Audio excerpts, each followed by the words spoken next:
National हायवेचा जो service road विशेषतः market कमिटीने वारंवार डॉक्टर कोल्हे साहेबांकडे मागणी केली. मला माहिती आहे की मी आमदार असल्यापासून आम्ही सारखं खासदार साहेबांकडे मागणी करायची की आम्हाला सर्व्हिस रोड करा, म्हणजे जेणेकरून आम्ही इथं व्यापार चालू करू शकतो. आणि आज तो सोन्याचा दिवस उगवला आणि आज त्याचं भूमिपूजन केलंय आणि पुढच्या 6 महिन्यामध्ये हा पूर्ण सर्व्हिस रोड जेव्हा पूर्ण होईल तेव्हा हा बाजार समिती अजून फुलल्याशिवाय राहणार नाही.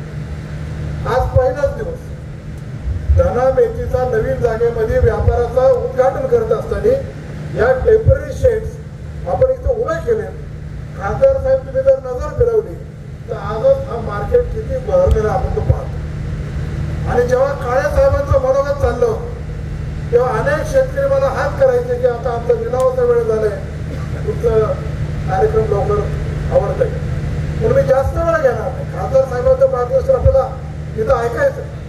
मार्केट कमिटीच्या स्थापनेपासून शिवाजीराव काळे साहेबांनी जी मार्केट कमिटी स्थापना केली आणि जो त्यांचा हेतू होता, उद्दिष्ट होता, तो अत्यंत चांगल्या पद्धतीने संजयराव आणि त्यांच्या सर्व सहकार्यांनी आज ही आपली जुन्नर कृषी उत्पन्न बाजार समितीचा चालता आले. त्यांनी सांगितलं, आपणही सगळे साक्षीदार आहे. महाराष्ट्रात अनेक बाजार समित्या आहेत, शेजारच्या घ्या, आंबेगावच्या घ्या, शिरूरच्या घ्या, जुन्नरची जी मार्केट कमिटी आहे महाराष्ट्रामध्ये नाव रूपाला ती आलेलीच आहेत आणि या सगळ्यांच्या प्रश्नाशिवाय ते शक्य झालं नसतं. आपणही सगळ्यांना त्याचे साक्षीदार. अनेक शेतकरी इथं आल्यानंतर लखपती झाले. आज जर मी तिचा भाव बघितला तर शेतकऱ्यांच्या चेहऱ्यावर तो आनंद येणार आहे. असे चांगल्या प्रकारचं कार्य आहे. गेल्या 2 महिन्यापासून मार्केट कमिटीने नवीन जागा घेतली, त्याच्याबद्दलचे मतप्रवाह आहेत, त्याच्याबद्दल मला काही दुमत म्हणायचं नाही. ज्यांचा मतप्रवाह आहे त्यांनी मंत्र्यांकडे तक्रार दाखल करून तो जो व्यवहार झालाय तिथून पुढे काही करू नये म्हणून स्टे दिला. आता त्या मंत्र्यांच्या कोर्टामध्ये सगळ्या गोष्टी चालतील. नियमन केलंय का, नाही केलंय का. संजय काळे साहेबांनी जे स्पष्टीकरण दिले, 4-5 वेळा स्पष्टीकरण दिलं. तडजोड झाली का, झाली. पण डायरेक्टर ARDDR त्यांनी त्याच्यामध्ये सहभाग नोंदवला का, नोंदवला. टेंडर प्रोसेस राबवली का, राबवली. टेंडर प्रोसेस राबवल्यानंतर सुद्धा काही संचालकांचं म्हणणं असेल तर दुसरी जागा घ्यायची का तर ती आणा म्हण. ती जागा कितीला आणली हे त्यांनी त्यांच्या भाषणात सांगितलं. आता पणन संचालकाच्या कोर्टात जो निर्णय होईल तो सगळ्यांनी आता अंतिम मानायचा. तर त्या उलट आज मोर्चा काढला. आजचा मोर्चा शेतकऱ्याचा नव्हता. आजचा मोर्चा एका विशिष्ट राजकीय हेतूने काही राजकीय नेते मंडळीने काढला. त्याच्यामध्ये शेतकरी बिलकुल नव्हते. ठीक आहे, मी पण नेते आहे, हे सगळे नेते मंडळी आहेत. आम्ही एखादा मोर्चा काढला आणि आम्हीच फक्त असलो तर चालणार नाही. तिथे सर्वसामान्य शेतकरी आहेत. होते का, नव्हते. काय भाषणं झाली, हा याचा बाप आहे का, हा याचा पोरगा आहे का, याचे नंबर करू का, हे करू का, याला काय अर्थ नाही. डेव्हलपमेंट काय करायची, सुधारणा काय करायची, नेमकी तुमचा हेतू काय आहे. आज संजय काळे साहेबांनी आवाहन दिलेलं आहे. जिथं त्यांनी 7 लाख रुपये गुंठ्याने जमीन घेतली आहे तिथं शेजारी 9 लाख रुपयाने व्यवहार सुद्धा झालेले आहेत. अजूनही ही जमीन 9 लाख रुपयाला विकली जाऊ शकते. तुम्ही म्हणतात ना 2-2.5 लाख आणायची, आणा.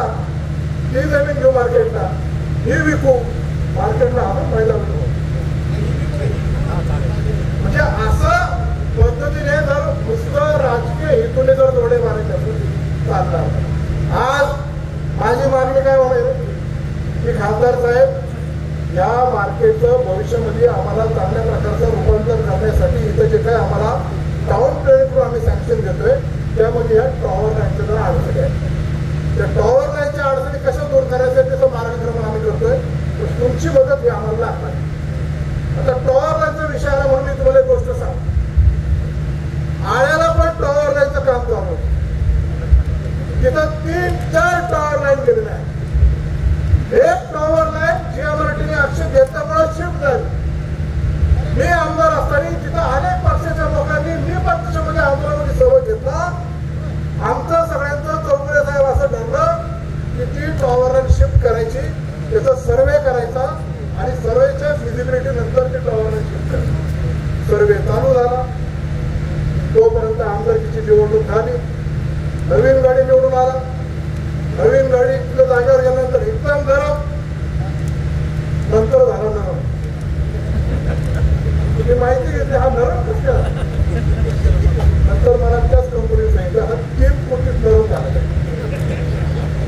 असा बेशरम काही कामाच आहे?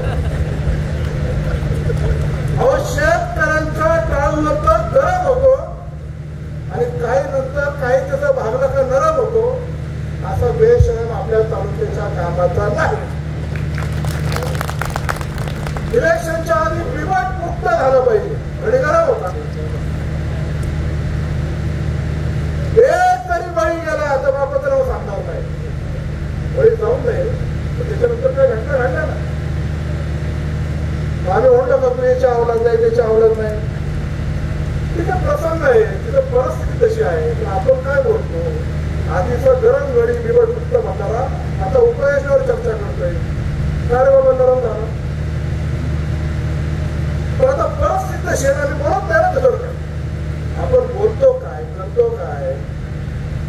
अहो कुठल्या इरिगेशनच्या अधिकाऱ्याकडून कुणी कुठली गाडी घेतली तिथे सगळे पुरावे गोळा केले. योग्य वेळी मी ते बाहेर काढणार.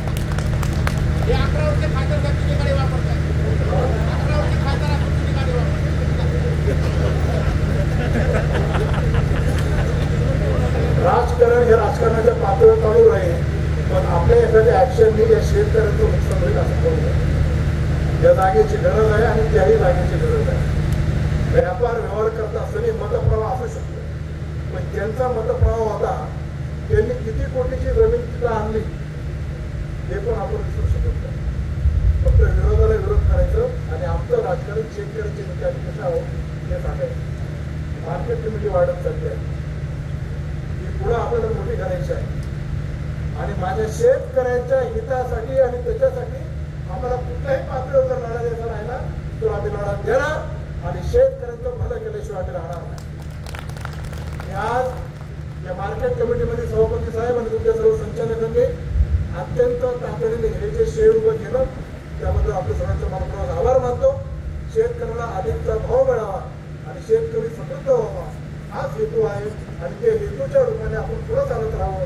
तुमच्या पाठीमागे आम्ही भावनेपणे उभा आहे एवढंच या निमित्ताने सांगतो.